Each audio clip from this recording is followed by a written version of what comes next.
So Alan, we close out 2025 with a 20-10 defeat here to London. Can you give us an assessment of that one? Yeah, really flat, really disappointing. Just not how we wanted to finish season. I think our previous 7 games before this one, 6 games, have been really energetic. Something about us, some desire, some passion, knowing there's a fight and there's something at the end of it. And I think last week took the wind out of us, and obviously realised we can't make the playoffs, but still should be performing better. We know that. A couple of players changed in, and just really disappointed to finish flat, because I feel as though the last 5-6 weeks have been really good from us. So disappointed with the result. Thought London played really well at times, and we just looked like a team that had a bit of disappointment last week. And it's a result that consolidates our place 7th in the Championship table. When you look back at the year as a whole, what's the overriding feeling? Probably where we belong. We had ourselves an opportunity.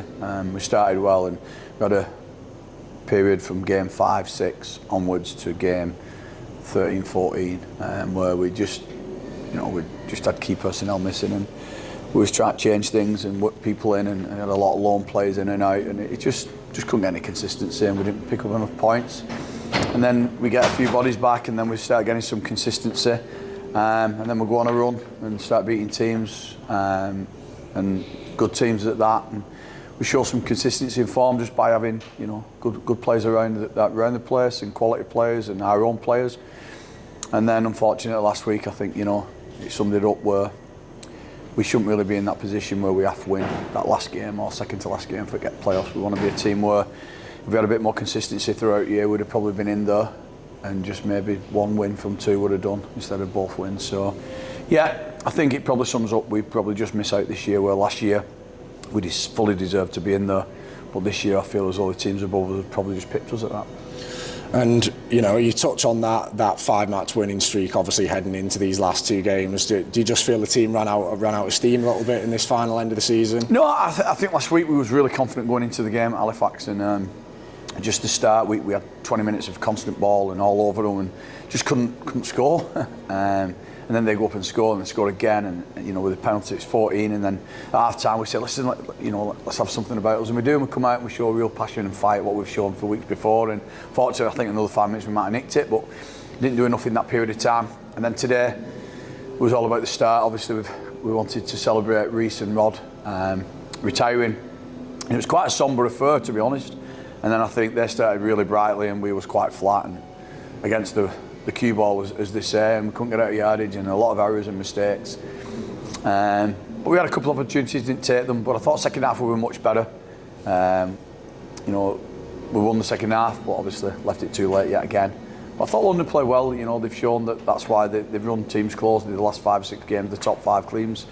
Got a lot of experienced players there, Super League players, and very fit and well coached by Mike. So, as disappointed we are, I've got to give them some credit. They played really well today. And on a personal note, Rodri Lloyd made his final appearance of his career today. And I think he showed out there, just how much it meant to him, and a great moment for him to get a try as well. Yeah, over the moon for him. Really close friend. Class him as a mate.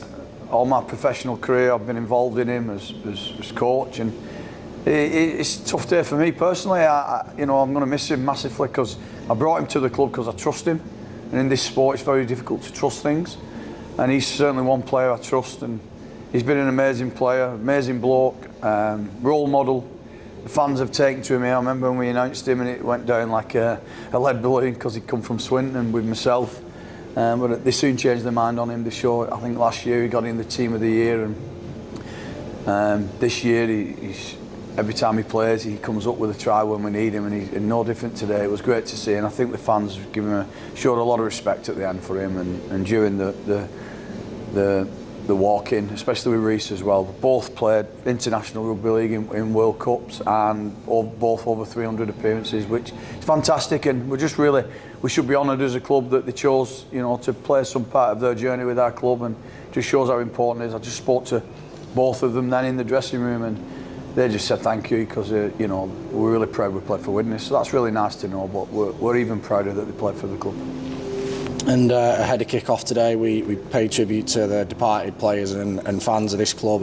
A message from you on those we've lost in the last 12 months? Yeah, when they read the names out, you know, it's heartbreaking knowing that the sacrifices them people made for this club, albeit players, coaches, spectators, fans, you know, and one of my best friends' name got read out, and it's emotional times. But all we can do is remember them and be proud of them, and you know, if anything, it ignites us to be better in everything we do for them. So yeah, you know, we're so proud of what they brought to this great club. And just lastly, looking ahead to next year, you know, obviously a lot of speculation at the moment around competitions, what competitions we're going to be playing in. But for you, is it just a case of resetting and coming back enthusiastic for whatever it is next year? Yeah, we've learned so much this year with how to deal with things and when things go against you, which they have done massively, and that's not an excuse for me. We've been sometimes absolutely shot at, and so I've never known injuries like them like we've had, but we've learned how to handle them maturely. We've got to try and make that so it doesn't happen again. We need a stronger squad to deal with that, and we're working hard behind the scenes to do that. The club are. There's key personnel who want to come on board and want to join this club, so it shows the club's thriving. The fans have been outstanding yet again. You know, you look at some of the occasions we've had this year, we've had some great days. You know, we beat Toulouse home and away, the only team in the competition to do it. We run a Super League side in our neighbours Warrington in front of 7,500 fans, which was a fantastic achievement for the club. You know, and we've had some dark days. But I think what we've got to focus on is focus on next year. No matter what competition you know, we've got to focus on the team. We'll get on board, and then you know, if we was to be fortunate and get the nod, well, things change. But until that day comes, we've just got to get bigger and better. And you know, next week's a massive week for the club with the 18s trials. You know, which we said when we first started 18 months ago, we wanted an 18s team, and that's going to be a reality come November, training alongside of us. And their trials are on Tuesday, and the following Tuesday we've had over 70 applicants for that, which is amazing to see. And the 12s to 16s is thriving with over 250. So we've got to build this club, and you build from the bottom if you want anything strong, and the foundations will be strong at this club.